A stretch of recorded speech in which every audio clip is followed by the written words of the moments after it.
for Wednesday, April 28th. Madam Clerk, can you please call the roll call? Chairwoman Mary Kay Harris is absent. Vice Chair Juan Pichardo. Present. Councilman John Gonzalez. Present. Councilwoman Althea Grace. Present. Councilwoman Ana Vargas is absent. We have 3 present, 2 absent. We have a quorum. Thank you. For today, we have the agenda before you, and please note that Councilwoman Vargas is with us. Yes. So noted. Thank you. Madam Clerk, can you read the agenda? Item number 1, communication from His Honor the Mayor dated March 28, 2025, submitting the Community Development Block Grant Budget for program year 2025-2026. The following has been invited. Emily Friedman, Director of Housing and Human Services, Department of Housing and Human Services. Alisa McDermott, Director of Housing and Community Development, Department of Housing and Human Services. The following has been invited for presentations. Designs Rhode Island, Ruth Sakayama, Executive Director. Rhode Island Black Business Association, Lisa Ranglin, Executive Director. First Words, Kathleen Fletcher, Executive Director. Matheson Street United Methodist Church, Kevin Simon, Director of Outreach.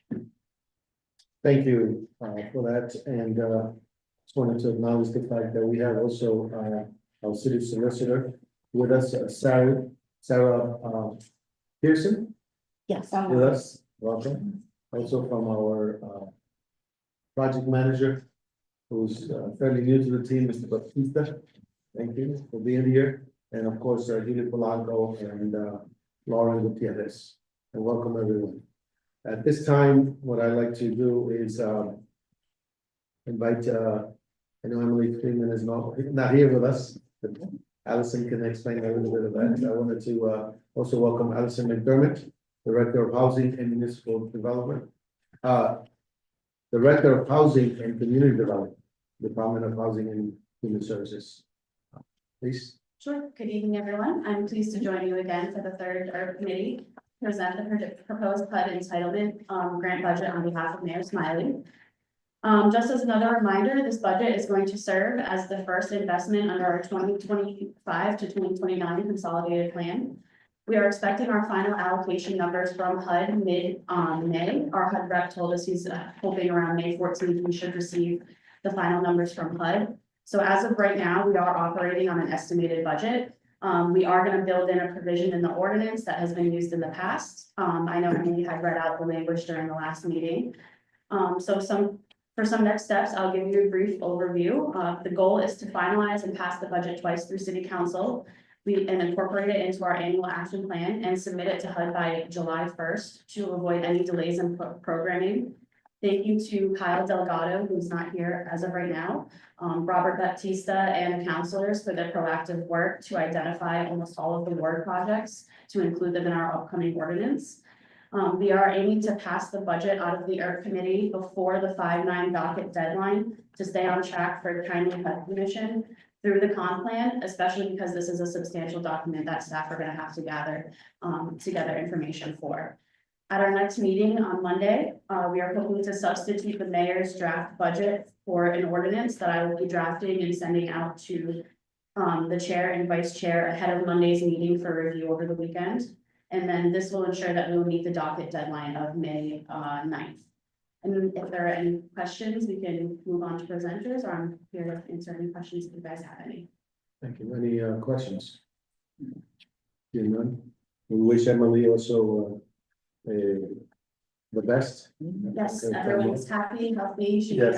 had a baby on Friday. And Oh, great. That's very exciting. Very exciting. That's awesome. Okay, thank you very much. Before us, the next item we'll be hearing from our presenters. Thank you very much. I'd just like to take a motion to accept exhibit 7, 8, 9, and 10, which is from the corresponding organizations. Is there a motion? Motion made to accept exhibits 7, 7, 8, 9, and 10. There is a motion seconded by Councilwoman Althea Grace. Any discussion? Seeing none, all those in favor? Aye. Any abstention? The ayes have it. Now before us are the presenters for today, and hopefully, as we continue to receive the presentations of the people that have been selected, or at least are being considered, we will encourage you to go through your presentation, and hopefully we get it presented within at least 10 minutes. Is that doable? Please, we certainly appreciate it. Thank you very much. The first one that is before us is Design RI, and we have Ru Sakayama. Come on over. Executive Director, right in the front.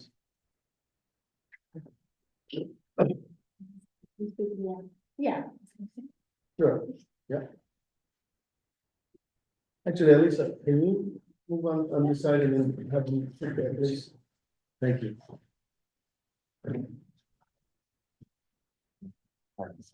Is that? Yeah. Absolutely. I know, we're gonna be there. Thank you and welcome. Thank you so much. Hello all. Well, new council members. As introduced, my name is Ru Sakayama, the executive director here at Design by Rhode Island, and I'm joined today by our program director, Rita Mitchell. I see that you all have these printed out with you, and so rather, I guess I'll call them slide one. Sure. So you can also flip through them as we go. If you want, I can just pull it up and you can just do some email. Either way, whatever, it doesn't make a Okay. difference to me. What was that again? Laura? Oh, so I can just bring it up and she can just go with the remote and, Either way? Yeah. We'll still follow you. Great. I need to make sure. Working smoothly. Okay, we're on. Okay. Thank you so much for having us this evening. We are pleased to share the work that we do and the programs that we've applied for CDBG funding for the upcoming 2025-2026 fiscal year. A little bit about Design by Rhode Island. The organization was founded in 2013 to amplify and recognize the value and impact that creativity, design, and innovation bring to our state. We are a nonprofit economic development organization that serves Rhode Island-based designers and creatives through our events and our programming. We believe that design is a critical economic sector that drives change globally, socially, and locally in the state of Rhode Island. And we are the only statewide organization for design in Rhode Island, and our events and programming provide value to the design sector. One of the ways that Design by Rhode Island supports the design community is through our programs, which nurture and support design and creative service businesses. These programs are intentionally created to support small creative businesses in Providence and Rhode Island whose owners reside in low to moderate income households. The program aims to bolster the city and the state's design economy. And this evening, we are going to talk to you about our two flagship programs that we've applied for funding, the Design Catalyst Program and the Launch Program. To start, let's talk about the Design Catalyst Program. This program began in 2015 due to an initiative through the CDBG funding. Year after year, CDBG has supported our programming. And I can tell you personally that as an alumni of this program, it really can make a difference in one's creative career. Catalyst's impact is designed and delivered with multiple critical and thoughtful components. Firstly, a cohort learning model. The program's curriculum is excellent and classes are experienced collectively. Each cohort goes through the full program together. Running a business can be lonely. It can be hard to know if you're making the right choices. You can really feel like the struggles you're facing are yours alone. In addition to learning from instructors, participants in Catalyst get to learn from one another. They build camaraderie and a supportive environment. Cohort members get to be peers and colleagues to each other, which is something that's often missing when you're running a business solo. Mentorship is also integral to the program. Each participant is thoughtfully paired one-on-one with a mentor with whom they meet throughout the program. This is someone from their field or with business experience that's relevant to their needs. These relationships often extend beyond the program, which further strengthens and develops the network of businesses in Providence and in Rhode Island. Participants also have access to a financial advisor with whom they can meet multiple times during the program, in addition to their finance classes. Finally, a key component of Design Catalyst is seed capital. Businesses also receive seed capital. We want to highlight this fact. It's one of the main differentiators for Catalyst from other workforce development programs. Community development block grant funding helps make this difference. It enables Catalyst businesses to implement their learning in ways that wouldn't be possible otherwise, and it elevates the impact. So over the past 9 years, over 79% of the funding that we've received from CDBG is re-granted directly to individual Providence-based creative businesses. And what this means is that since 2015, over $1.5 million has gone directly to support Providence-based businesses in the form of some capital. Grants each year range from $5,000 to $35,000, which is dependent upon the funding that we have available and the demonstrated need of the business. The most common expenses that we see are equipment, marketing, contractors, and rent, indicating that the funding provided to the program really gives participants the boost they need to catalyze the business. The program also has a very strong record of supporting businesses that remain not only in business, but also in Providence. Since its inception, 99 creative businesses have completed the program. And with our cohort graduating just next month, and we invite you all to come to their showcase, we can send out information about that later. We will reach over 100 participants, which we're very excited to reach that mark. It feels like a big mark for us. 84% of these businesses are still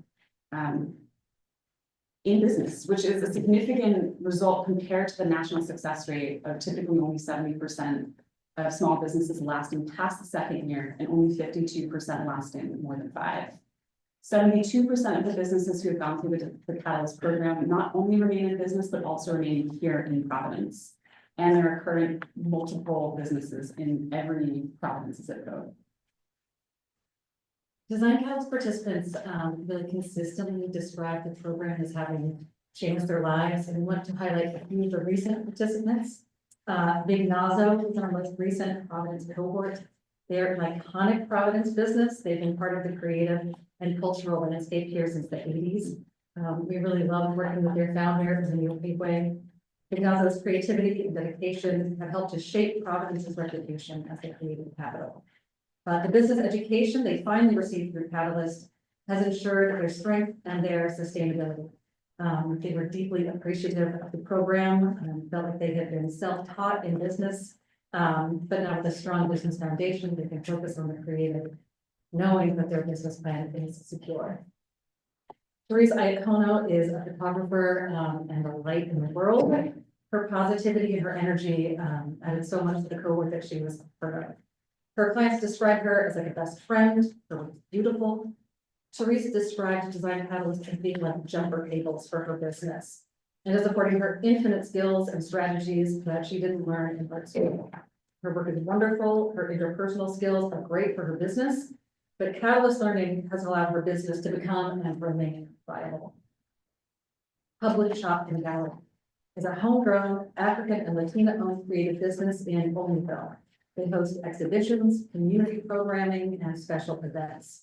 Because of Catalyst, they were able to expand into a fabulous new space in the Harrison Steam development on Agnes Street in Olneyville, where they can expand their programming and their exhibitions. Some alum from the past as well, Anyhow Studio, a community ceramic studio founded by Liz Welch. They have become a beloved fixture in the creative community. Their classes always have a wait list. Ceramics is meaning that's not accessible without substantial equipment, without wheels and kilns, which anyhow makes accessible for the community. And finally, Jacques Bidon founded Bidon Community Press. Jacques is a master printmaking expert. He offers custom print and design services. Jacques also engages extensively and tirelessly in youth mentorship and education. The other program we want to share with you this evening is the Launch Program, that was previously known as Pre-Catalyst. It started in early 2023. And it was established in response to the recognition of the demographic of creatives in Providence with entrepreneurial aspirations who were at an early stage of business development and not quite ready to fully leverage the grants and comprehensive coursework offered by the Design Catalyst program. And launch, potential creative business owners take their idea or their young business through a curriculum that explores the viability of their idea and the next steps needed for it to really take off.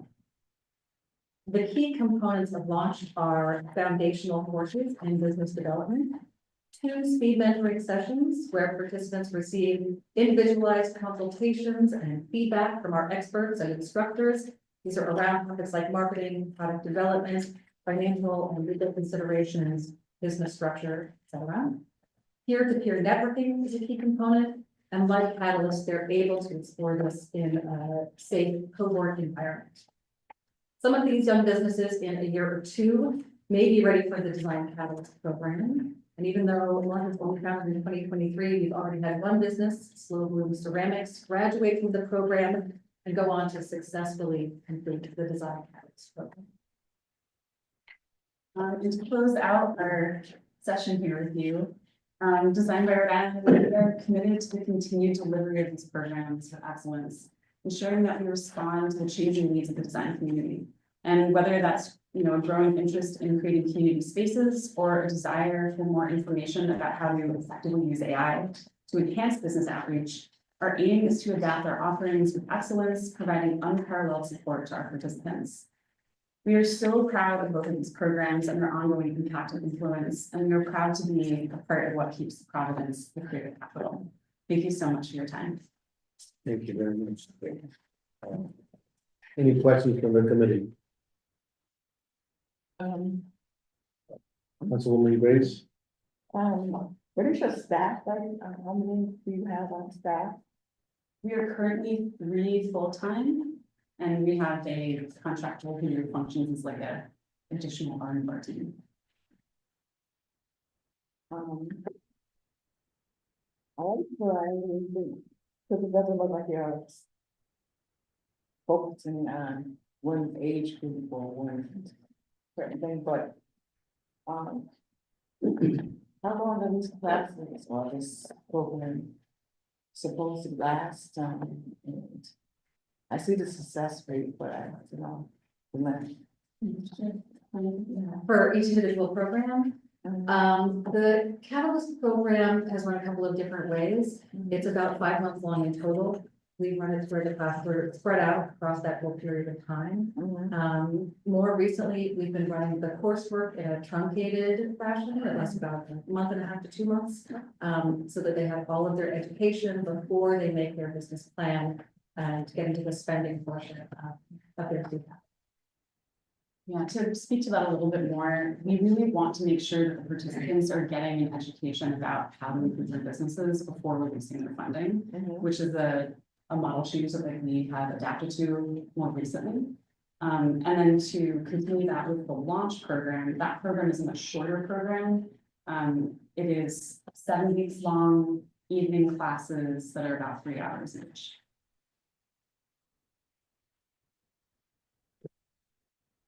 Any other questions? Sure, yeah. Councilman Thank you so Gonzalez? much for all the work that you do. Can't thank you enough. I've been a huge fan of the program for so many years and really appreciate the way that you bring in various businesses across the city and help them scale their operations. So just want to thank you for that. I'm curious about your process. So for selecting some of these applicants, so how do you go about marketing this to the wider community? How do people come to know about your programming, and what's that process like for applicants to kind of get in the door? So we market through our channels. We also have marketing connections with a variety of different other organizations who we do cross-marketing partnerships with. So that's through community libraries, it's through alumni organizations in Providence, it's through other nonprofits that also support. There's a lot of overlap within design and other workforce development organizations. Creativity and design and business can sort of touch, like literally touch everything that is in this room. Like somebody designed this table even if we don't always like the legs, some of the design the legs. So we work with other people who are also reaching similar demographics and also not, right, like beyond what is our typical demographic. I actually think we've reached out to you before in promoting one of our programs too, so. Yeah, I know we've included it in Yeah. like one of our newsletters or Yes, something thank you like for that. and- Yeah, so in terms of like the number of applicants who are applying every year, I'm sure there's a lot of demand in need. What's sort of the percentage of applicants that get selected and are lucky enough to access some of your services? It really depends year to year. We are always turning away a fair amount of applicants. Some of that is relative to eligibility. So if our, depending on our funding sources, so if our funding is only coming from the city of Providence, we are restricted to only the city of Providence. We have had on occasion funding that allows us to expand statewide. And in those instances, we've been able to accept a lot more folks with, different geographic backgrounds. So I'm not giving you the straight answer to this question, because it has changed from year to year. Is there anything in there that you think to add? In terms of nitty gritty numbers, what I've seen in my experience is that it has been from slightly less than a quarter to slightly less than half getting accepted, depending on how tight the restrictions are for eligibility that year. And we always far more than the effect. Yeah, that's fantastic. And lastly, so you've got a program that's 5 months in total. It can get truncated sometimes, but how do you allow these businesses to be sustainable over the long term? And what are you doing to help them to access outside capital beyond what you can provide? So it's a great question. It's actually something that we are working on in terms of building out resources that we can further give to our alumni. We do an amount of bringing back alumni into our programming. So it was mentioned in here that even within the launch program, one of our instructors is an alumni from the Catalyst program. There is a lot of continued outreach to our alumni of just like making sure that they stay part of our programming, sort of stay part of our greater community.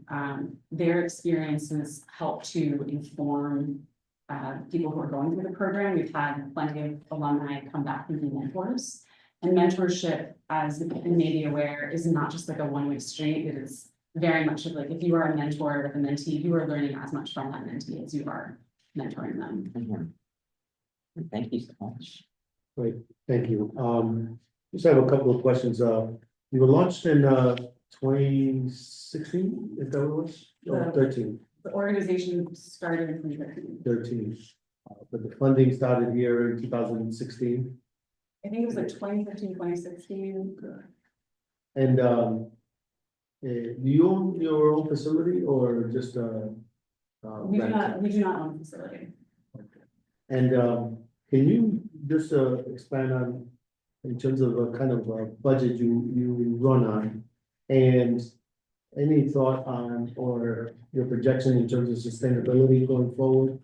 Great question. I feel like this is a hot topic these days. Yeah. Yeah. All around. Yeah, the budget for the organization over the last couple of years has definitely like had swells and dips, as I'm sure many of us in this room can relate to.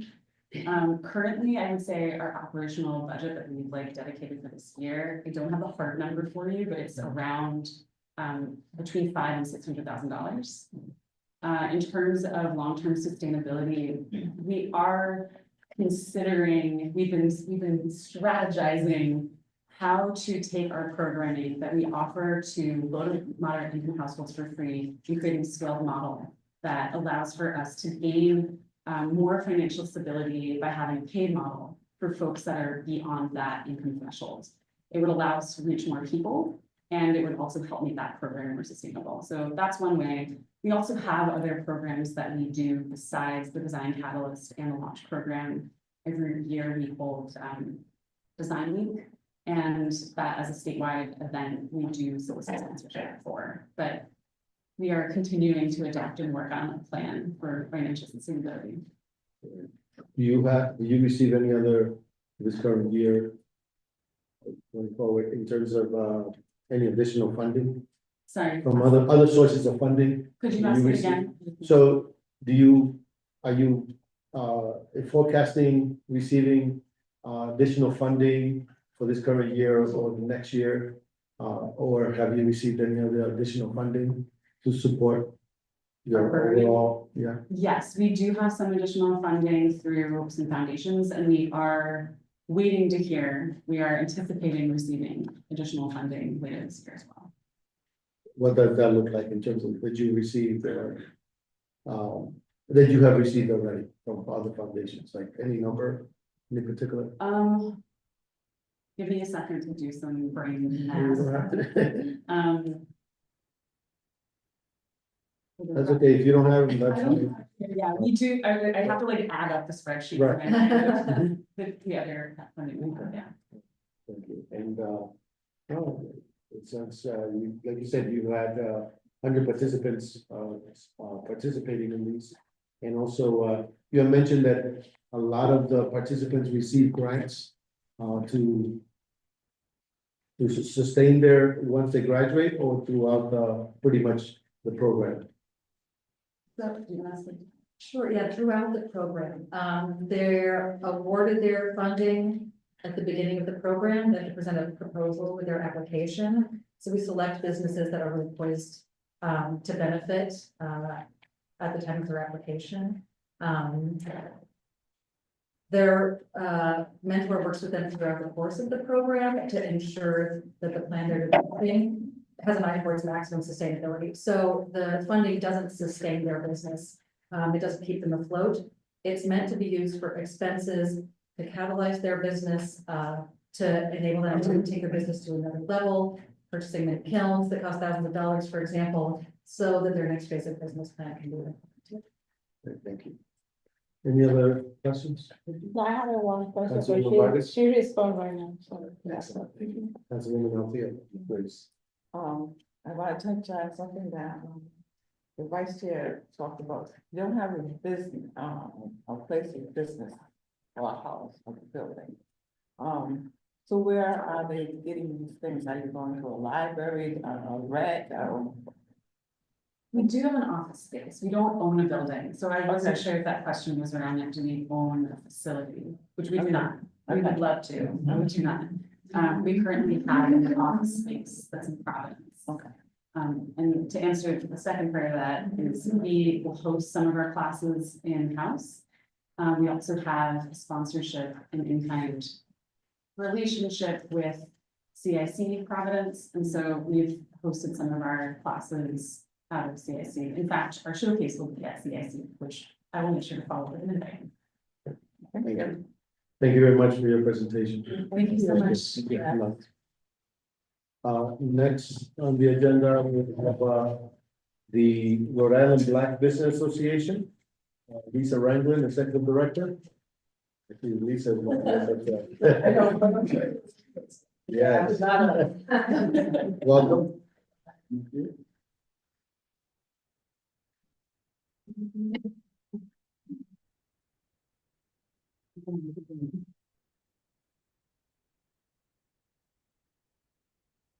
And for the record, if you could, introduce yourself and.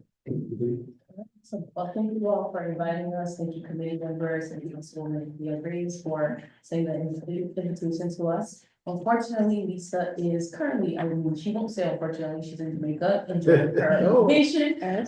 So we are here in her place, to talk about the work that Reba has done over the last couple of years with CDBG. My name is Edith Hoff. I serve as the Director of Operations and Training, overseeing our workforce development programming, as well as our grants and compliance team. And I'm joined by my colleague. Yes, my name is, thank you so much for inviting us. My name is Anthony Randall. I'm Director of Business Development Projects for. So Anthony Ranglin Yes. and what was your name? Edith Hoff. Ina? Yes. Great, thank you. Okay, awesome. Well, Reba is an organization that was founded in 2010, so we actually just celebrated our 15th anniversary. I know a couple of your faces were there in celebration with us this past March, so thank you again for coming and supporting us over the last 15 years. Our mission truly is to close the wealth gap in Rhode Island so that all Rhode Islanders can thrive. Oh, I should be flipping this, huh? By the way. Okay. At Revo, we really do envision a future where individuals, businesses, professionals, and community members are elevated in holistic programming that meets basic human needs while also creating pathways to economic prosperity. Together, we truly want to empower and uplift, creating a brighter future for all Rhode Islanders, in whatever way that we can. I would like to share this really exciting news that we put out there, but I'd like to share it so that people know what the impact of the work actually does.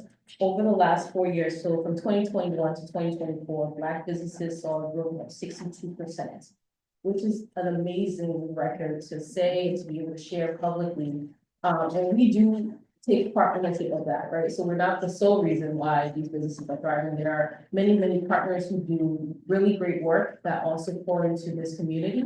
But we do want to say that because we are focused solely on this community and also other communities who do serve everyone, we do think the growth plays a role in the work that we have been able to do. And we already know, and I don't have to really express this to this community, to this committee, but small businesses do boost our economy. It is a win-win for the state, for sure. When small businesses are thriving, we all thrive, and they're able to increase their salaries and hopefully buy homes, which is our goals. With on the next slide, you see the pillars that we have, which are really the impact that we're trying to create with the programming that we offer. So our goals really are to lower food insecurity within our community, to see an increase in job growth, to see an increase in home ownership, increase in education, high household income, access to healthcare, and equitable access to large-scale projects. Those are the things that we want to see based on the work that we do. And like I said, we do have holistic programming, and here's some of the offerings that we are able to provide to clients. CDBG, of course, has played a really tremendous role in allowing us to serve our Providence clients with technical assistance support. But because we know technical assistance support can only go so far, we do utilize other funding from other partners that we seek after yearly, from the SBA funding, wherever we can get federal dollars. And we'll see where that goes for the next couple of years, but that's our goal, is really to engage directly with clients and provide holistic support, including the TA support that CDBG funds. But to just share a little bit about the work that we do, aside from the TA support with CDBG, we also offer all our clients, including the Providence clients, marketing, website development, and social media support, capital access and lender match events, business pitch competitions for our young entrepreneurs. We offer business certification assistance. One thing we're really proud to share is that we are leading in the state for MBE and WBE certifications with over 70% of the applications coming from Riva alone, from the funding that came out of Commerce in 2023 to 2024. We also offer legal services, grants, loans, credit repair, education, tax education, financial management education, which we know plays a huge role in these businesses making it. You can come and get services every day, but if you are not trained on what to do with the funding that you receive, you will not go very far. And then also we do have workforce and business development trainings and workshops. So over the last 4 years, we have served over 200 clients in the CDBG pipeline only. This is super exciting because of the funding that we're able to receive every single year. We're able to outreach to 50 plus businesses yearly for CDBG purposes. And this is super awesome to see that there is an even scale between the male and female representation within the clients that we serve. Our relationship truly with CDBG began in 2015, when we were able to get grant funding of $200,000 to be able to serve businesses with collateral loans. And we were able to partner with Freedom Bank at that time to make sure that happened. So that started in 2015, and over the last couple of years, we've been able to work with CDBG. I just wanted to share some data from 2020 to now. We currently, as you can see, the 2024 to 2025 number, I just want to point that out because that is the current grant that we have. So that 24 will go up by the time we complete this grant. This is just where we currently stand within having the program started in December of 2024 to now. Oh, super. I don't know who lets me touch it now. Okay, all right, and then our clients served by race, I'd just like to share, I know. With the CDBG focus and this grant being for the most represented communities, we want to make sure that we're targeting those populations. So majority of our services and time is spent targeting and working with our underrepresented communities, which include the Hispanic and Black populations.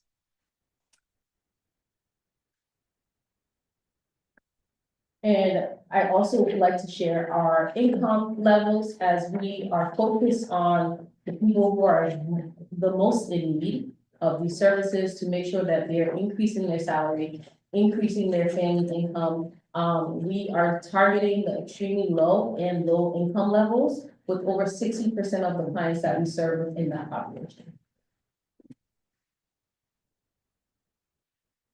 And then by industry, we serve a variation of clients, but right now I just want to point out some of the industries that we have highlighted here. So 20% fall into professional services, 13% fall into restaurant/food and beverage, 7% in construction, which is boosting and going higher every single year, and 6% in transportation. The remaining 54% are in various other industries. Awesome, thank you. So we just wanted to touch on job growth, which is extremely important for us. I know that with a lot of the funding that we do receive through different programs, but everyone is always interested in job creation. So what we really want to do is focus on with real numbers. We had some really good, we surveyed this sample survey for the last in the last year. We found, interestingly enough, that the CDBG clients that we did in fact survey on average created at least one job. Which was extremely proud of that. I mean, we had some of the outliers that like limited 10 jobs, which is amazing. So that was the average. So as far as CDBG overall though, the employers who have taken, the entrepreneurs who've taken advantage of CDBG, they're reporting 162 full-time employees and 12 part-time employees. Really proud of this number as well. So this is our funding. So as we all know, funding is extremely important for these businesses, as we're talking about the low and extremely low and moderate persons. So we were able to, in 2024 alone, get these folks $321,000 in capital. We're extremely proud of that because we did in fact present this data a couple of years ago, and at the time throughout the program, we'd only touched 6 clients who would receive $26,400. That number as well, we have in-house grant programs that we do offer. We have in-house loan programs, but what we do a little bit differently we also want to connect folks where it's necessary. So sometimes we have a client that comes to us and they say, hey, I need $100,000. We don't have that, right? So we want to make sure that we reach out to our partners in banks if they're ready for banking. Reach out to organizations such as CIC, to get them those funding that they need for those problems too. We are also proud of our customer satisfaction. So in addition to us surveying over 200 clients, 71% of them are telling us that they're satisfied with the services that we receive. And specifically, we ask them if they would recommend us or work with us again, and they all say yes. So 71% of those clients are coming in. 42% of the clients that we surveyed in the last year have received are responding stating that they have received an increase in revenue. Again, we're extremely proud of that.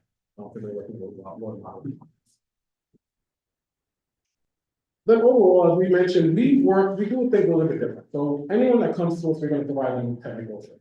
We want to understand exactly what your needs are. Now, in this, we have CDBG funding, so those clients who can go under that bucket, we want to assist them. But what we do here is we give them anything that they're looking for. And whatever funding is available to support those needs, we're going to help them. So we wanted to just give a high-level overview of our overall engagement. We've serviced over 1,500 clients through technical support. We've also outreached over 6,000, which we're extremely proud of. The other thing that we didn't put on here, and which my colleague had mentioned, we've seen a growth, an increase in businesses, specifically Black businesses and minority businesses year over year. And REBA has seen an average over the last 4 years of 40% increase in new client intakes. So there's a direct correlation to all of the new businesses that are coming, starting off, and who they're going to service. So we really are proud of that, so we wanted to highlight that as well. Another overview, we saved clients over $1 million through our technical assistance and services programs.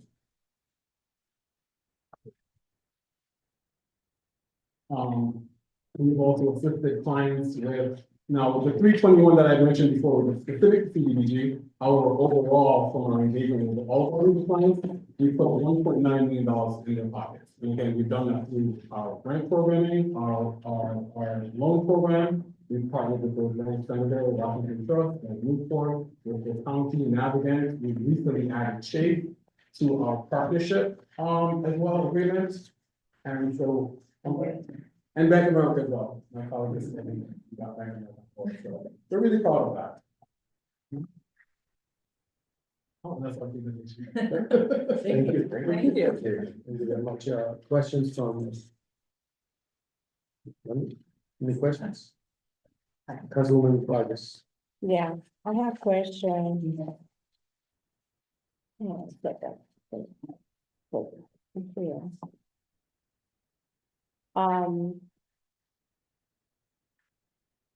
My question is for the credit, for repair the credit, this is only for business or for the regular person? Also, anyone who comes to see us, usually our focus is, we have two different branches. I work with the business. And looks like a workforce development. So primarily, all of my clients are going to come to me for business services. But we would definitely help anyone who's looking for that sort of. Okay, it's good to know because sometimes people need to repair their credit, you know, and everything, so sometimes it has to know where somebody can help them. Oh, yeah, absolutely. We don't market it that way, but I think that's something we should definitely take that. Okay, all right, thank you, that's my question.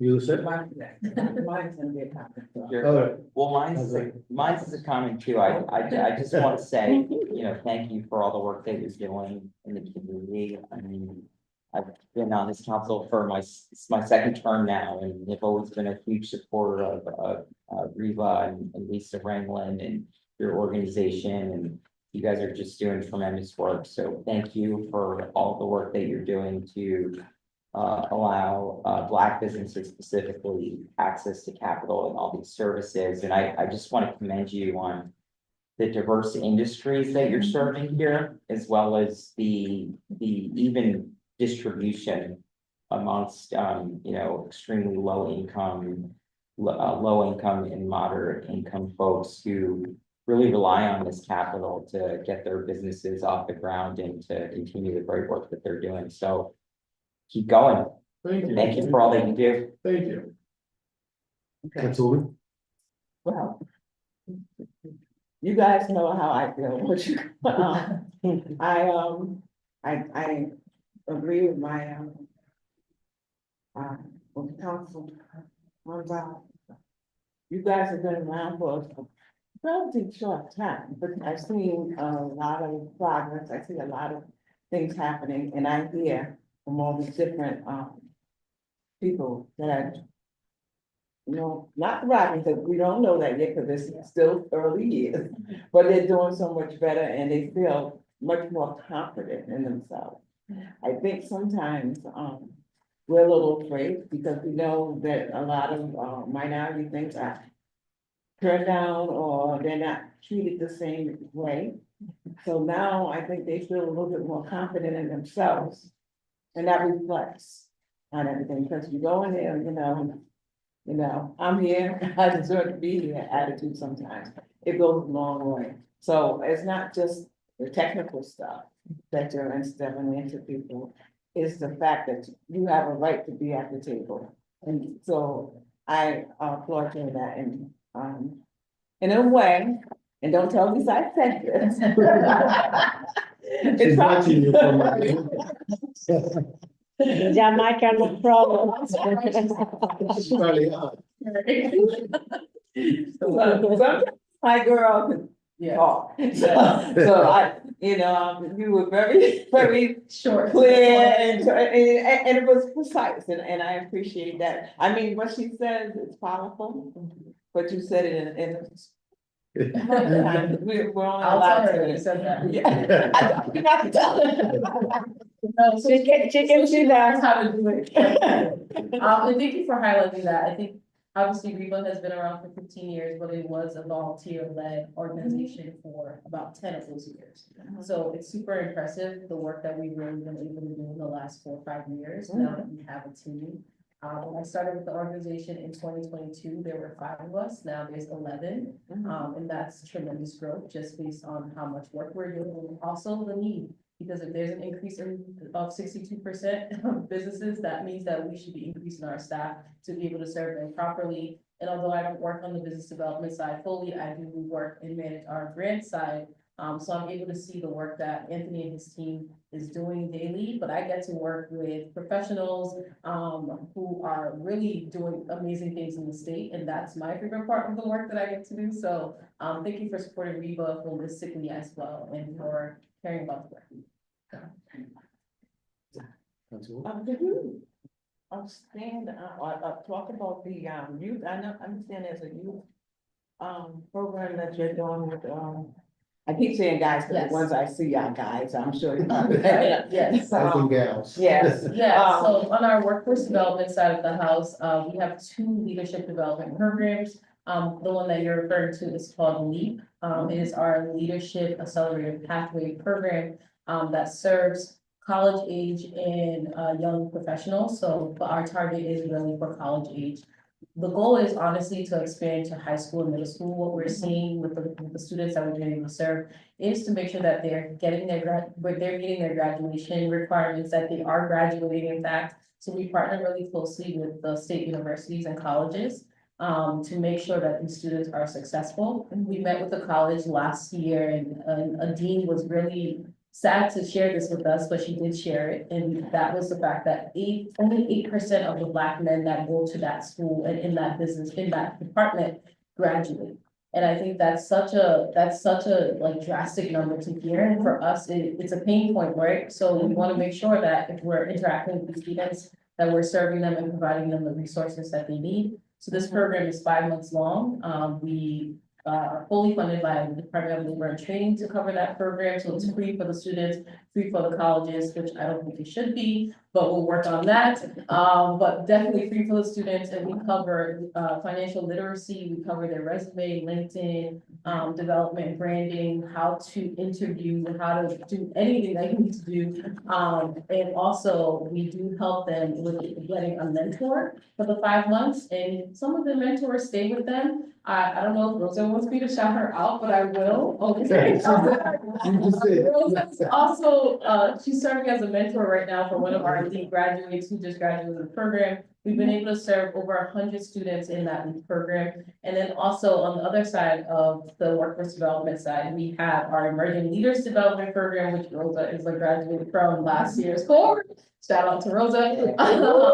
And honestly, that program we've had it for the last 4 years, and it's also fully funded by the Department of Labor and Training. And we help professionals who are really just like looking for the next thing, or looking to get to the next role, next level in their career, and are really facing challenges to do that, or just really want to equip themselves with more tools and skills. They're already leaders when they come in the room, but the goal is that we sharpen them up. So that they leave a little bit more confident to go and get that. So we've graduated in total over 250 participants in our 2 programs.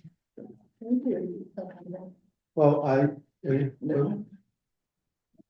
really want to thank you for your presentation, and really highlight also the strong, aggressive advocacy that Lisa has meant for Reba for the past 15 years. Knowing and knowing the background of Lisa and the board and just the Randall family. I think that the success that has been present within the organization and in Rhode Island and in Providence has been very significant.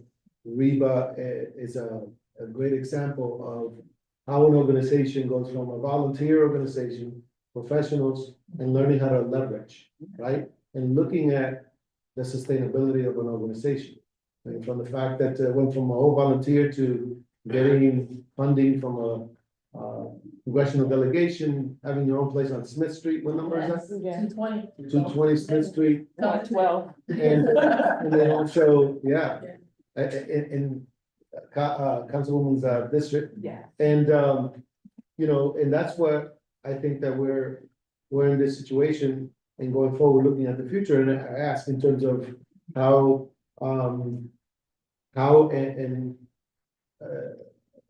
is the board or the organization looking for sustainability, right? Especially when you own a building or you're looking to fulfill your vision, I think it's important, because even with the CDBG funding, that is going lower and lower, and now we're all asking ourselves, what's next year gonna look like? And, you know, those who are also most vulnerable continue to fall down through the cracks. So I commend your board and also all of you for your work, and obviously continue your success. Thank you. Thank you.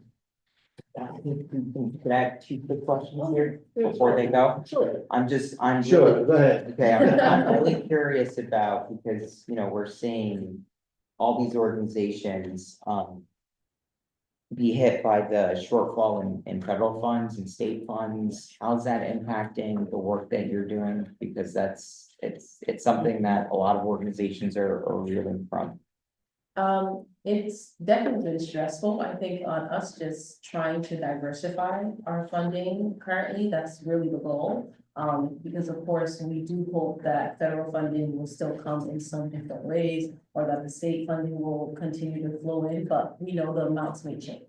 So the goal right now is not to really focus on what's possible, it's just, okay, if that's gonna happen, let's just diversify. So we're offering different things, we're making sure that the things that we can do, the services that we can provide are things that the state needs, right? So if we're in alignment with what the state needs, there's hopefully some hope for us to remain standing within the state. The struggle is we have 2 grants currently federally that we unfortunately have not been able to get our program managers from the SBA to connect with us, and that's because 2 of them have been fired, and we have no one else to contact. So we're kind of in limbo with some of the funding that we have federally, and that's a very uncomfortable spot to be in. Yeah. But really what we have seen is our community has rallied around us, and is supporting us with donations and making sure that the programs are going. But also, like I said, for the LEAP program, it's free to colleges. It shouldn't be. Colleges have funding to be able to develop their students. So those are things avenues we're looking into to make sure that people who can pay for things are doing that. So we're providing a service to 5 students at Rick. Rick should be paying for a portion of that. So it's not leaning fully on the Department of Labor and Training. Same thing with our emerging leaders program. We have professionals that are in large companies like IUT, Bally's, all of these firms that can't afford professional development training and should be investing in their employees, because we all know when you're retaining staff is cheaper than hiring new staff. The goal is to make sure that they see the value once these participants graduate and we connect with them. So once they see the value, they should be paying for that. So we're just looking for different avenues to make sure that we keep afloat, but also that we continue to do the great work that we do. I would hate to see an organization like UBA go, because I think we're much needed from the state. So that's where we stand. Thank you. And lastly, Let's this is move on. a We really, got another meeting after this. I know, it's a really quick one, because it's very important. So with regards to, I know you're working very closely with DLT. Yes. How's your communication been with our Office of Economic Development? Because, and the reason why I bring this up is because, you know, we hear from so many folks out there in the community, developers in particular, who say, you know, we can't find the contractor that's NDE certified.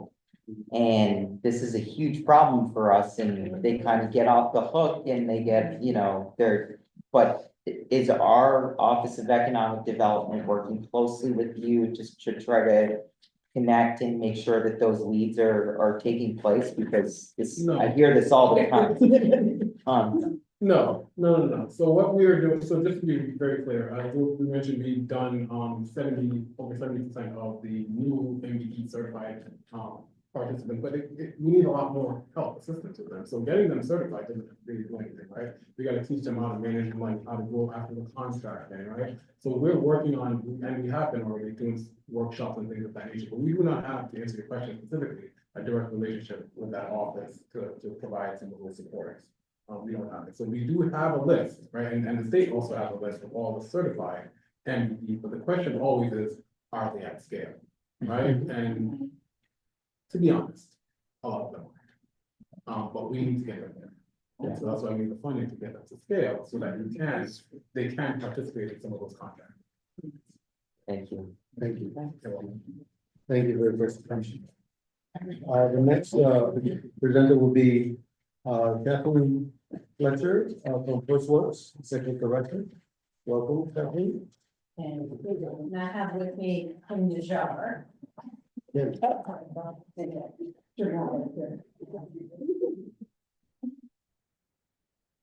Welcome. Thank you. So it's great to be here. First Works, we're talking tonight about our work empowering Providence youth, and we do have a presentation.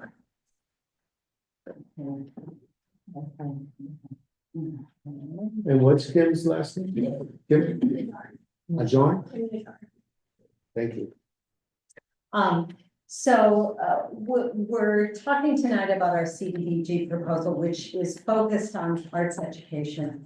But First Works is really a multifaceted organization. We started in 2004 as a partnership with the City of Providence with a $15,000 grant. So that's 21 years ago, and 21 years of entrepreneurship. Over that time, we've engaged over 1 million people in our audiences and over 22,000 young people, youth, in our education programs. We look at our work and our mission as weaving the social fabric together. So we use the arts, but we use the arts in a social building way, economically, culturally, and educationally. And our programs, the entrepreneurial sort of sense of our programs is what we have started that then continues. In our education program, originally our education program was really tailored to the performances we offered, and as CDBG came into play, it was really instrumental in our ability to use our education programs to address larger systemic issues for students. In 2013, CDBG really helped us establish the program in Providence that connected students with inspirational artists, teachers with curricula, teacher professional development for a lasting impact, as are the curricular resources, which continue to be grade appropriate and utilized. And also mentoring, and overall the program is experiential learning. So just a little more historically, in 2020 with COVID, we combated learning loss and created a virtual learning library, which continues to be used by the teachers in our program and for the students. It's interesting that no more virtual, and then seeing virtual as the enhancement of learning and the continuation of learning. We see impacts in attendance. Absenteeism is reported back by teachers, the engagement in school, leadership training, and social emotional learning. And COVID and beyond have impacted our program. And I know probably at the end we will also talk about the vulnerable time we're in, but our program has, and our organization continually adapts. We've gone from 2 full-time staff positions in education. Now we have 1 full-time staff position, and my colleague Kim Nagar, who will talk a little more specifically about some of our programs this year. Our team has stepped up to make sure that our education programs, which we feel are at the beating heart of First Works, continue. There we go. So we're serving 2,000 students through arts education. The program consists of about 4 different types of programs: in-school workshops, student matinees, which I know some of you have experienced, where we are bringing students from different schools together. Mount Pleasant High School has been a key place we've convened people, Providence Career and Tech. Hope High School now with the new auditorium, we have plans for next season to also be really considering what are hubs for students to come experience performances. We have a youth board, I will mention a little later. And something over the past 4 years, our first education director, Dr. Jamal Jorge, getting confused with our former mayor, infiltrating my mind here, started artist educator residencies. So we independently program a series of events. So teachers and students are familiar with the artists and we have a building effect. And the other piece that's been core is themes for our arts learning. For about 5 years, we have had a theme we've developed resources for called Raise Your Voice, which is really celebrating difference, belonging, diversity, with a real range of educators and artists. 80% of our artists and educators are artists of color. And in our programming over the span of it, we've brought in 45 artists from 45 different countries and 6 of the 7 continents. We employ about 200 artists a year. So one theme is Raise Your Voice, another is Earthworks, really looking at how the learning through the arts is counting for where we need to grow as a society. Our students are predominantly low income and yeah, let me just move to the next slide here. I mentioned before that part of the systemic change that we see is helping teachers build on how they educate. I won't read this quote, but arts integrated education is key to us, that this is not, people often ask me, oh, is this about students learning to become artists? And having 21 years, we were hearing from educators about students who were part of First Works program for 5 years and have gone on to be nurses or into accounting, but that empowerment of their own ideas, their own identity has been critical, and they come back and tell their teachers that. And we're starting to capture that in video documentation and some infographics, which I wish we had tonight, but that opening doors, opening minds, opening pathways through the arts. So I myself were an artist-led education organization. I'm the founder, but the deep belief in the arts as a way and a different way. I'm really inspired by our colleagues who taught tonight, or our compatriots, I guess, in the community. Open things into experiential learning that includes multiple ways of learning. Students, a student who had never spoken in her class, who begins to engage, and by week 3 is actually speaking to her fellow students and her teacher. And these are the kind of stories that are individuals, but when you go across reaching 22,000 students over the course of the organization, these individuals are about life being changed.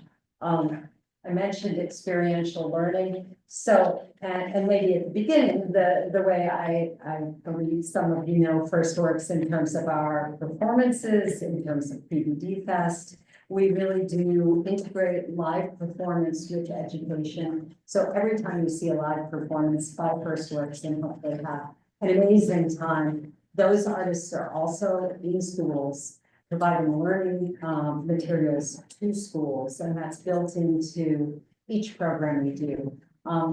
We're in our 5th strategic plan, and this strategic plan includes a winter series, which has been animating downtown spaces in Providence with a new partnership with Providence Public Library, which we expand to deal with literacy, to deal with gathering for youth and families.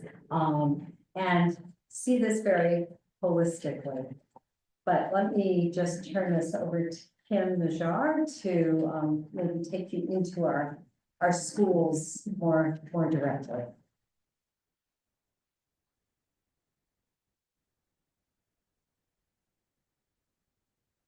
As Kathleen mentioned, we have, just our education director in that department right now, so the first group staff has been filling in, supporting the education events, so, just gonna speak to how this, our CDBG funding over the past year has, really helped impact our program.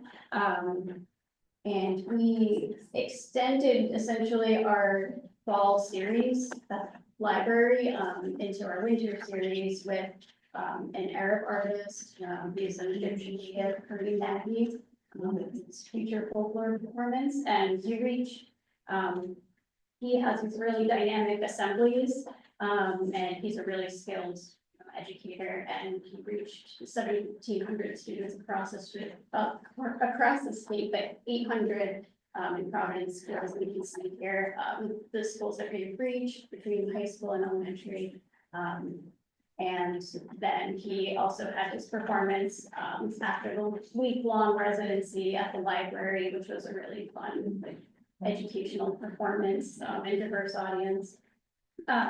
And on just a personal note, I really felt as a Middle Eastern person of Middle Eastern descent, I really felt the profound impact and representation of this artist coming in. And there was actually a student of Egyptian background, like Kareem, who got to speak to him in Arabic, and it was really cool. And I got to see that assembly, and they just had a shared connection through their heritage. And then continuing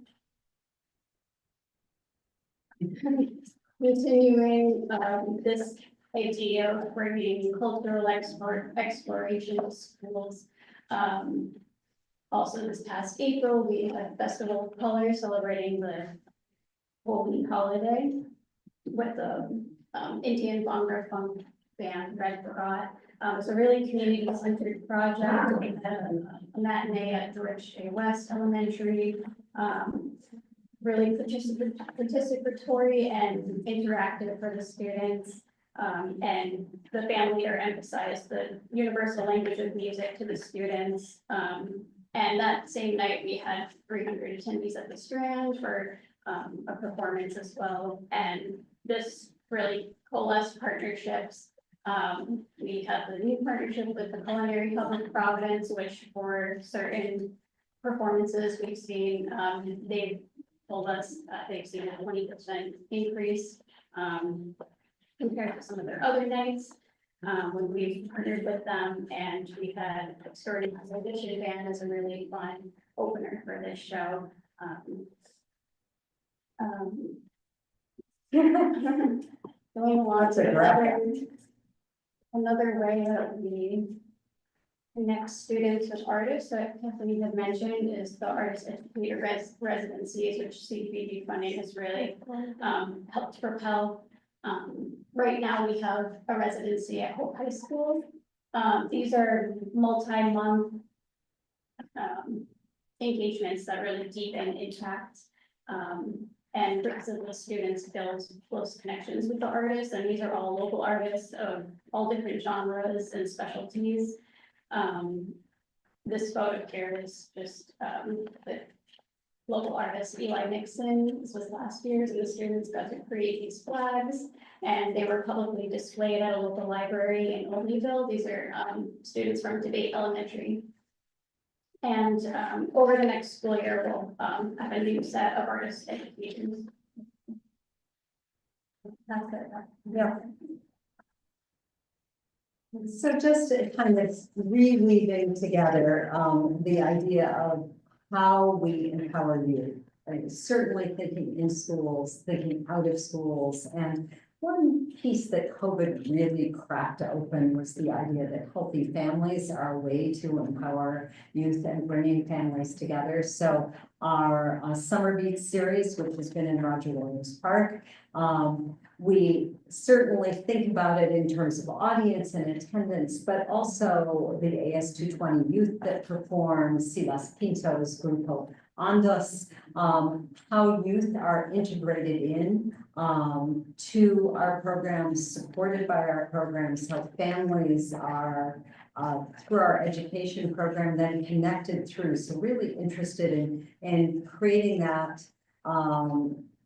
pulling that thread through, but ecosystems. We have 90 different partners that we work with on a pretty continuing basis. When you look at 21 years and you go, whoa, this partnership started in 2004, and the partnerships change considerably. The partnerships with schools, leaders come and go, but part of our work is connecting our audiences, is weaving that together.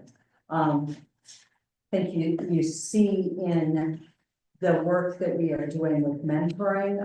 We have a youth board, which is in its third year, which we're based at the Foundry, and that meets in our offices at the Foundry. That program has developed. We have some corporate volunteer support for doing financial literacy training.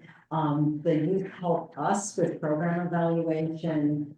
We work with them with resume building skills, and this year they are planning their own event on May 29th. For us as core event planners, this is a real leap into building forward. This is marketing, this is budgeting, this is booking, this is a lot of responsibility for youth. Building forward, and the image in here is a youth board member. And the youth board members are also involved as volunteers, or as, in this case, an artisan in our Summer Beats program who made an income through that. And I hope I said, and it does say here, this is a stipended program. It feels really important to be supporting youth and being able to do this, and not just having the means to be able to take after school time and not be working at a job, but to also be part of the First Works program.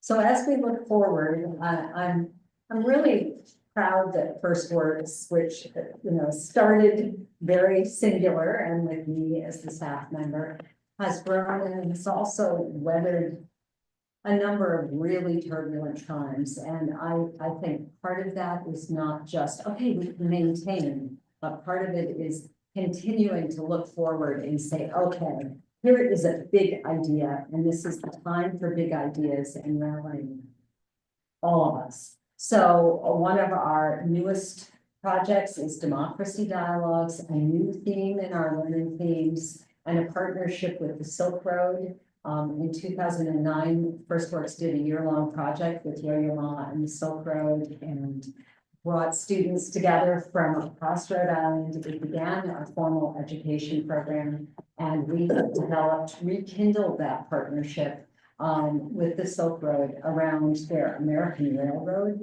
about the building of the Transcontinental Railroad, and the cultures and superb musicians, but the cultures that came together. Their learning materials are, their original curriculum was Stanford designed, are first rate.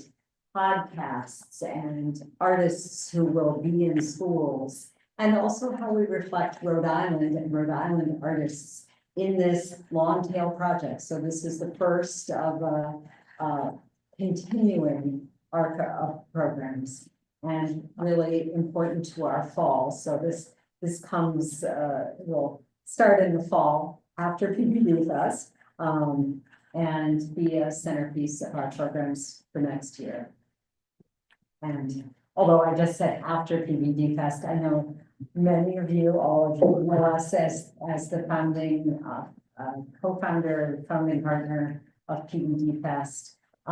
We are also the fiscal agent, so there are some large dollar sums connected to the city, from the city council for PBD Press, which pass through us, and I just can't say it enough. This is not money that goes to support our ongoing operations.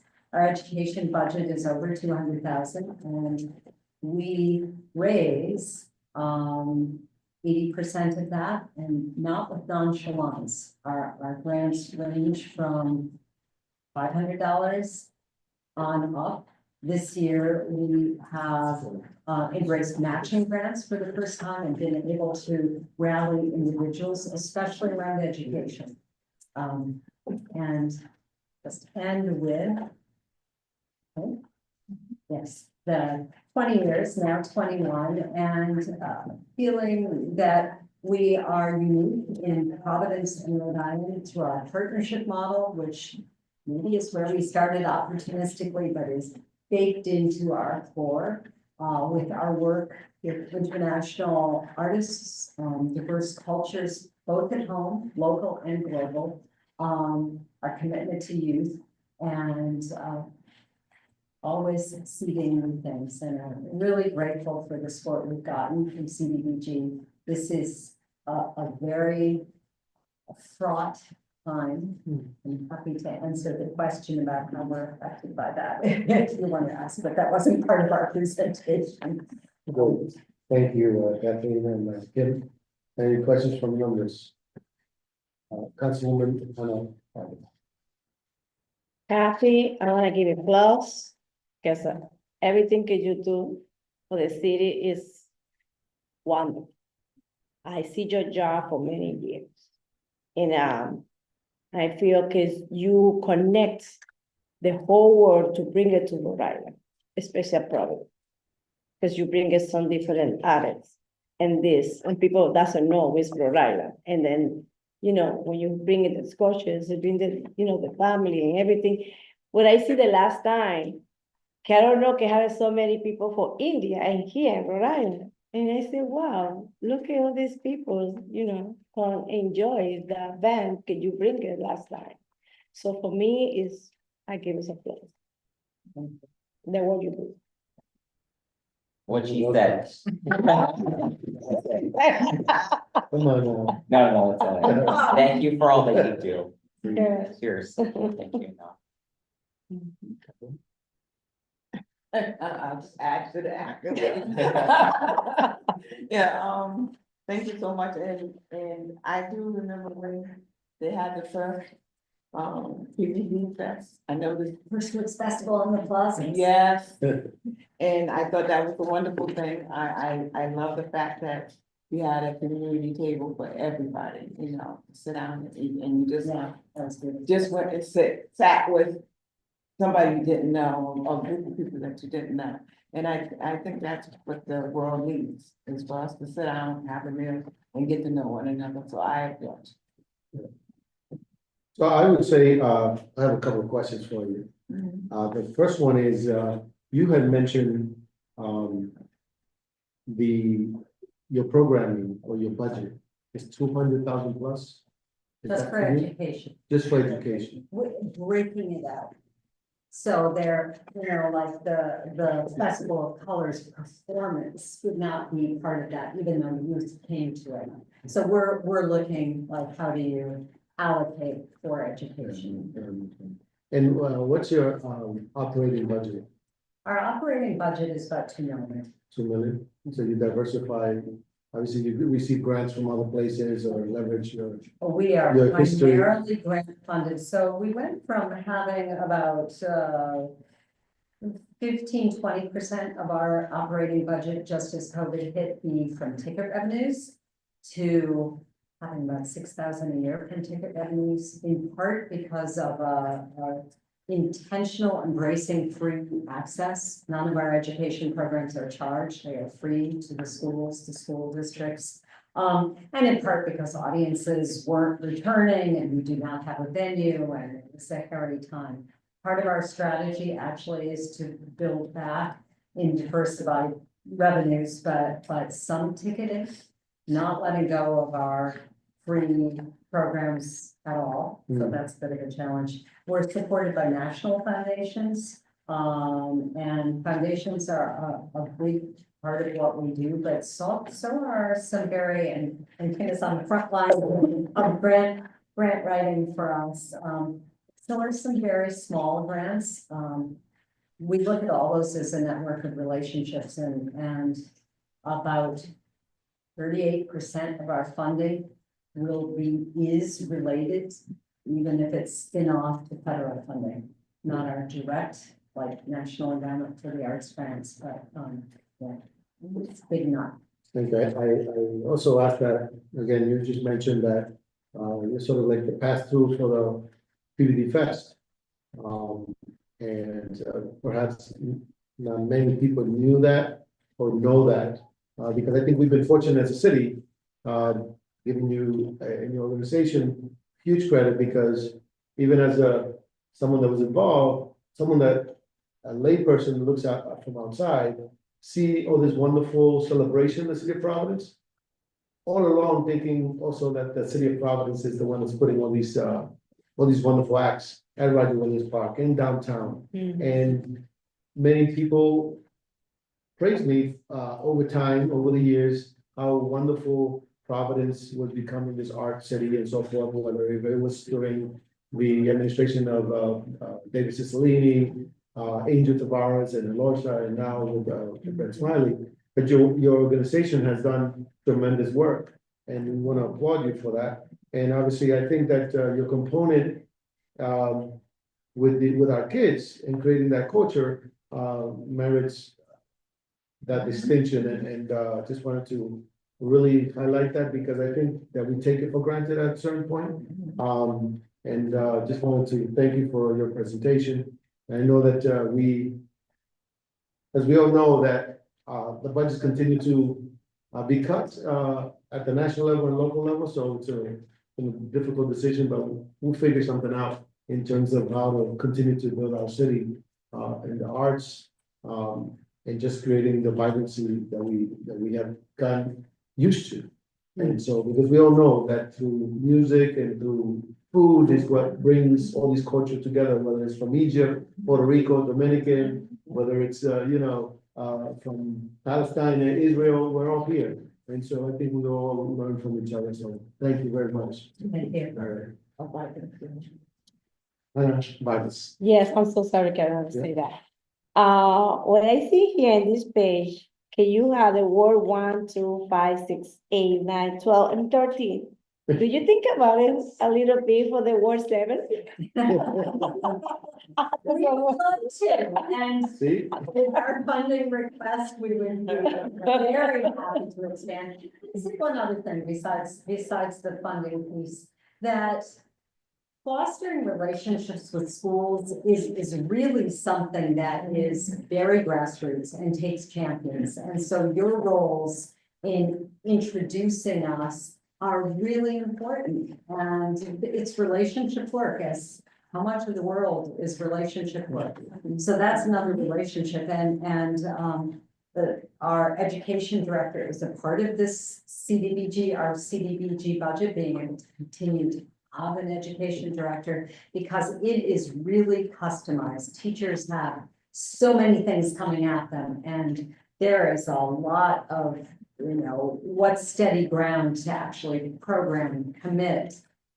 Their buses, there's just so much coordination. So there's a relational piece and trust built, and talking about words we're not in. We certainly appreciate building a relationship with key people in your board. Thank you. Another question, sorry. What is the age, exactly, is the age to start to this program?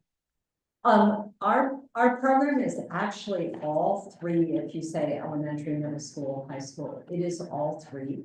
And it really depends on what the curriculum, how, if you are talking about incarceration and really heavy duty things, that is high school that can really take that in, and not elementary school. But also elementary school is very able to have artists in and, oh gosh, I can tell someday I want to be a grandmother, yeah.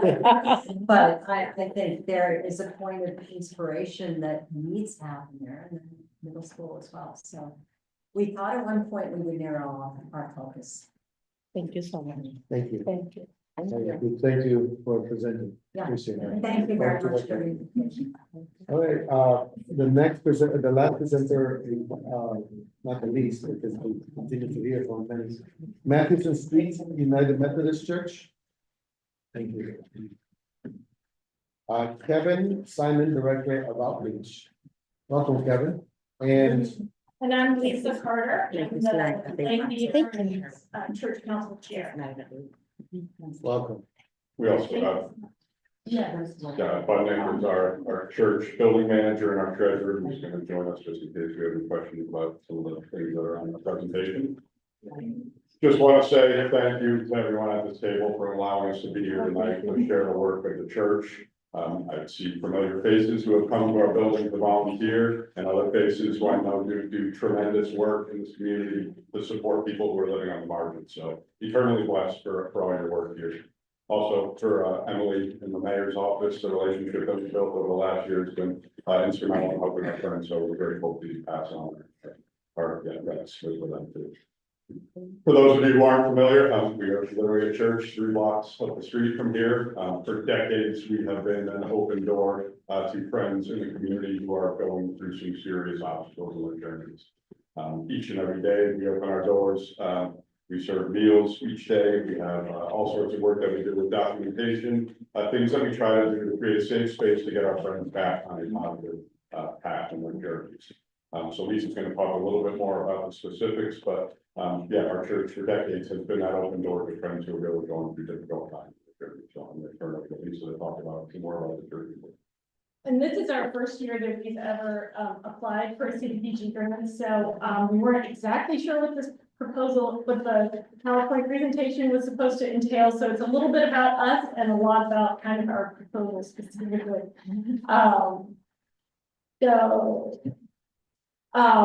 Our mission statement is we are a church in the heart of the city, sustained by the reconciling love of God and providing hope for all people. And we see this idea of being a church in the heart of the city as both geographical and also metaphorical. We practice what we call radical hospitality, which means that we invite people from all walks of life, including people who are experiencing poverty and lack of shelter, to participate fully in our community. And we don't really make label distinctions between ourselves as a service provider and the recipients or the volunteers and the staff and the clients. We just, as you heard, we just call everyone in our community, we're all simply friends.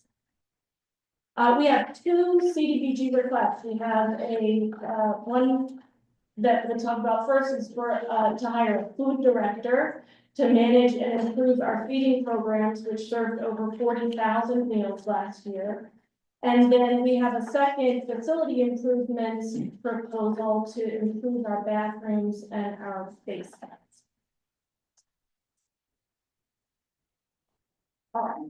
So 5 days per week, a total of 27 hours per week, our outreach program is open. And that means that our doors are open for drop-in services that are open to anyone.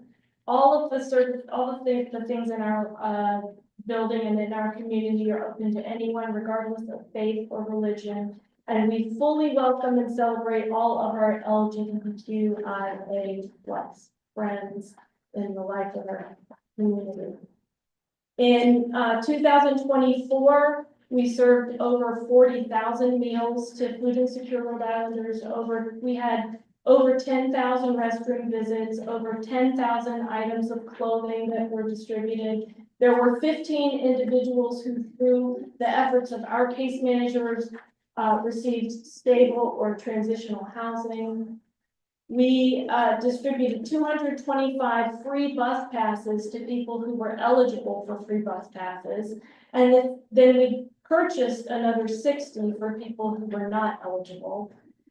There were 140 unique individuals who received emergency housing support, either in the form of rental assistance to be able to avoid eviction or to be able to stay in their recovery housing through a one-time rental assistance grant, or through emergency hotel stays. And there were 215 unique individuals who received case management. And if you want to know more about those, Kevin can talk about some of the different services that are offered there. But today we want to talk particularly about our meal program. So those 40,000 meals were all made by volunteers. And we have had a steep increase in demand for meals, especially since the SNAP benefits were cut in 2022. So we have been stretching and stretching and stretching to try to accommodate the hungry people coming to our door, and anticipate that we're going to need to continue to stretch as demand is going to grow this year. But that puts this all volunteer staff, kitchen staff, under huge pressure. And we are now also over-relying on white carbs, cheap things like pasta and rice to feed the crowd. What really breaks our heart is a lot of our friends have medical problems where they need special dietary things that we're not able to consistently provide. So those are the sort of problems that we want to address. And our pitch, our CDBG request is that we want to do a one-year pilot of hiring a food services director, with the goal that they would oversee and manage the volunteers so that the volunteers can work more effectively and have that support and more efficiently. And so that we can continue, so that we can grow the number of meals that we're serving, but also to develop a plan so that we can start accommodating diners who have special needs. And to coordinate with the food bank, other food service agencies, and with businesses to be able to increase the nutritional value, to be able to serve more nutritionally dense foods like fruits and vegetables and things without increasing our food costs. But that's going to take legwork. And so our request is for $31,200, which would cover the one-year pilot. And then if the pilot is successful, we're going to be keeping tracking data to be able to then make a case to go to some other funding sources for more sustainable long-term funding. Another program that we want to highlight is our restroom program. So we are one of the only buildings in the Down City area that offers restroom hospitality for people without shelter. Our restrooms are open 27 hours a week, and we don't count how many times people use our restroom, but it's way over 10,000 times last year. And like right now, what we are tracking now is toilet paper, and we go through 100 rolls of toilet paper a week right now. So Providence relies on us for this. We have a problem though. It's a relatively small problem, but it in terms of our infrastructure, but it causes a really disproportionate disruption in our services. So our stormwater drain from our roof drains into our sewer line. And what happens is that in heavy rainstorms, when the main sewer line is at capacity and can't take all of our sewage runoff, our basement toilets overflow with raw sewage, and then we have to shut the whole building down, shut our bathrooms down. It's highly disruptive. And another program that I want to highlight is our clothing program. So this is our clothing boutique where people are able to shop for donated clothing and blankets, tents, home goods, toiletries, things like that. It's also open and staffed by volunteers. But the problem in the basement is that we have some poor air quality in the basement, and This really affects the volunteers who are down there for a long period of time, but some of our friends just can't go into the basement at all because it exacerbates their allergies or their asthma. And so then someone else has to go down and pick out things for them, but they'd like to go themselves. So our second request is for, facility improvement funds to redirect the roof drains so that they no longer feed into the sewer line. And to, do some retrofitting work for the duct work and the air conditioner in the basement so that we can improve the air quality down. So, we anticipate that with this, facility improvement, that we will no longer have service interruptions due to heavy rains. And that with the improved air quality in the basement, it will enable our friends with lung and allergy problems to be able to shop in the boutique. It will improve the experience of our volunteers who deserve to have better air to breathe. And it will also enable us to open up some basement rooms that are currently underutilized for some of the other activities that we haven't really talked about here, like organizing meetings and recovery meetings.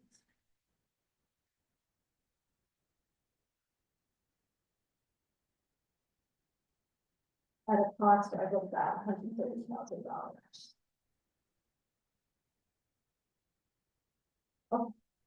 So, just in summary, thank you again for this opportunity to present to you, the outreach program at Jefferson Street United Methodist Church, is serving the city of Providence and the most vulnerable people here, and we're very committed to continuing that. And we we are requesting CDBG support to help us improve and expand the services that we're currently able to offer. Thank you very much. Any questions? Comment? Councilwoman Graves. I want to just say thank you for doing the things that you've been doing over years and without the past, for and stuff. You know, I think you should have been here years before. We were able to go down there, some of us, and volunteer our time, you know, but I remember way back when Diamond would go down there and get the coats and all the other stuff, and she would call me up and say, Miss Out There, we got coats. Do you need any coats? We got some, you know, that type of thing. So you were serving a lot of people, but it wasn't just the city of Providence, because I know from the people from Kentucky and Central Falls that I was very high, but we're doing the same thing. So, I really do think that you were kind of slow to come to the playground to play. But now that you're here, and you're doing a very small acts, because some of the other people want so much more, and with the budget being cut, and it's good to see that when you came home. You came with, this is my basic need, this is all I want.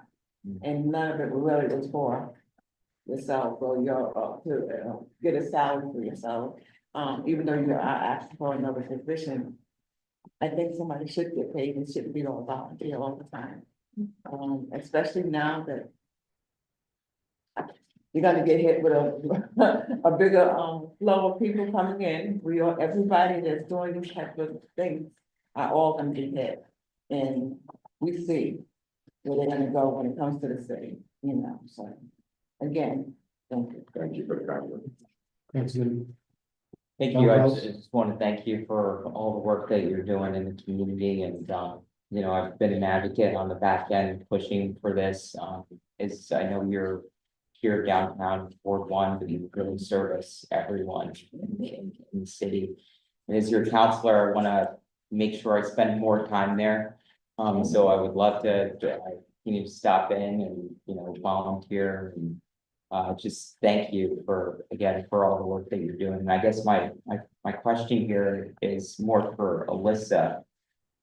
So for the census tract, and I don't know if you have the answer for this right now.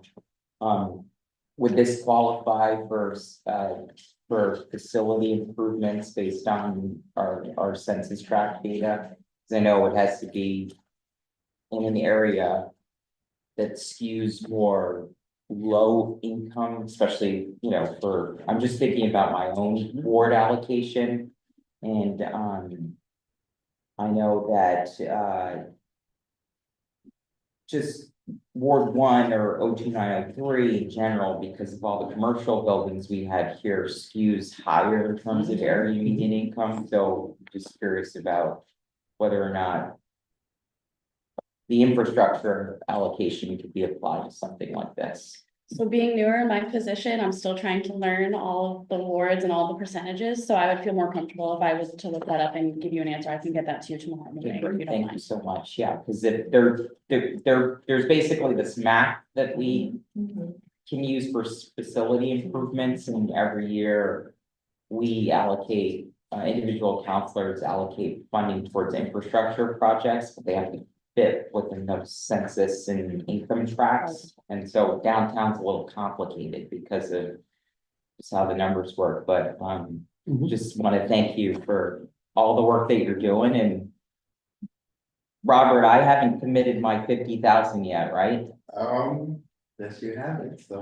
So if, Our doors are always. yeah, so if that's, We work with them, but we could. yeah, so I'll hear back from you and we'll kind of go from there. Yeah, I'll reach out tomorrow morning. Thank you.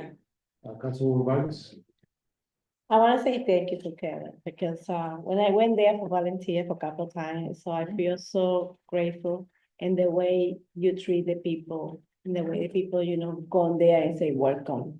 No matter if it's a sandwich, no matter if it's oatmeal, the people is like, you know, thankful to have something and for eat in there.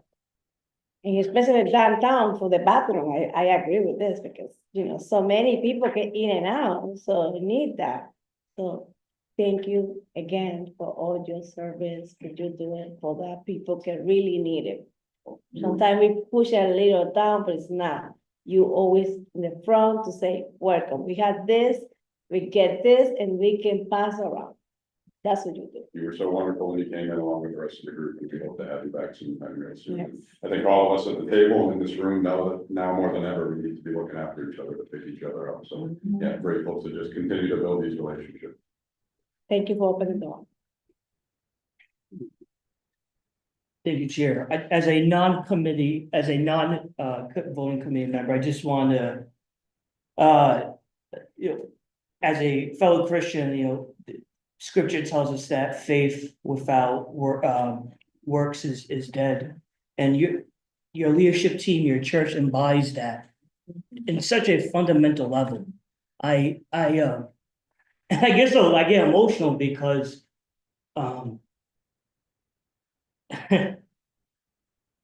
sorry, yeah. It's okay. That's Matthewson Church. Sorry, I was like, don't get sappy, don't get emotional, but, man, when we opened up the Da Vinci Center as an emergency shelter, we were working in coordination with Matthewson Street Church. And, multiple unhoused, residents came up to me and said how thankful, that they were, that you guys existed. And specifically Kevin. Sorry. My friend, I'll put it right back on, and I was looking at you when I was saying the amazing work that you did specifically with the city council members. You save lives, it's simple as that. So, right back at you.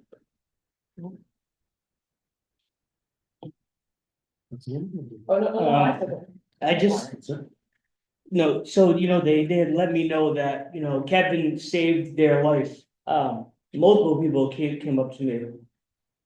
So I said, I have to meet this Kevin. So, you know, eventually spoke to him briefly on the phone, but I'm so glad you're here. I'm humbled by your presence.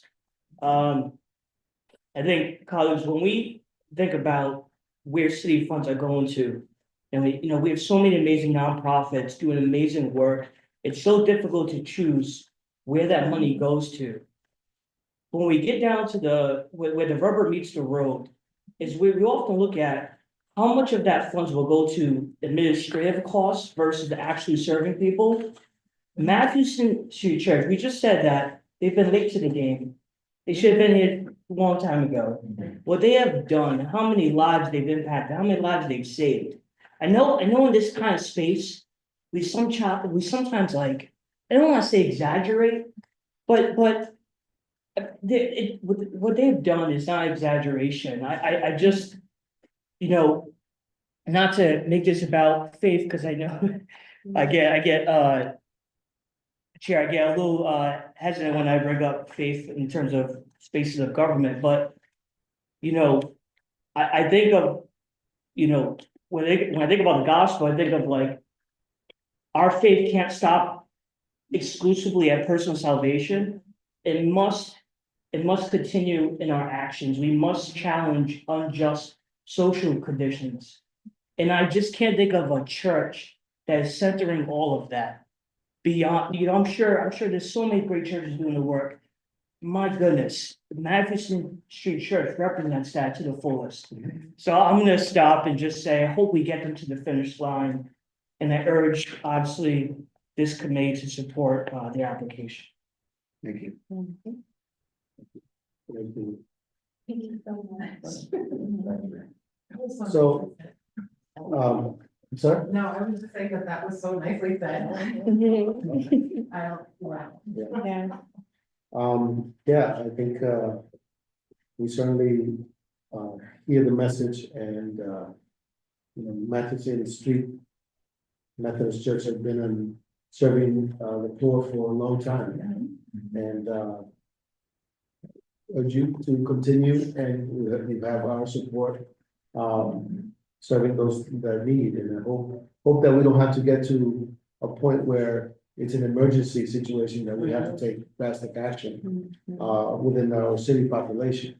I know Matthewson Church has been, even I remember when Senator Perry, who represented the East Side and I chaired Housing and Municipal Government, and Matthewson Church served that. And at that time, there weren't that many people who were homeless or under a house. And now obviously is quadruple, right? And so I hope that we are continuing to be touched by not only the acts, but the words, and that people can really step up for those institutions and the homeless population. So thank you for your presentation. I know that Senator Baumkaus will work with you. And as I said and to the chair, Mary Harris, it is difficult decisions that we have to make. We have received over $9 million request for $4.5 million to give out. We received And, $20 million. 21, yeah. Was that? $20 million worth of requests. Excuse me, that was last year. This year, I guess it was $20 million, so you can imagine the difficult decision. So, but we will continue to be in the forefront to try to close that gap and service our community. So thank you very much for your presentation. Thank you. And that concludes our presentation. And so before we adjourn, I just wanted to also just enter into we don't need to, we will include it with the exhibit 9 with the presentation where First Works entered the 20-year annual report. And so with that said, I will take a motion to adjourn. I'll entertain the motion to continue. Motion to continue. Is there a second? Second by Councilman Graves. Any discussion? Seeing none, all those in favor? Aye. The ayes have it. Is there a motion to adjourn? Motion to adjourn. The motion has been made, seconded by Councilwoman Vargas. Any discussion? You guys want to stay here a little longer? Yeah. Motion, all those in favor? Aye.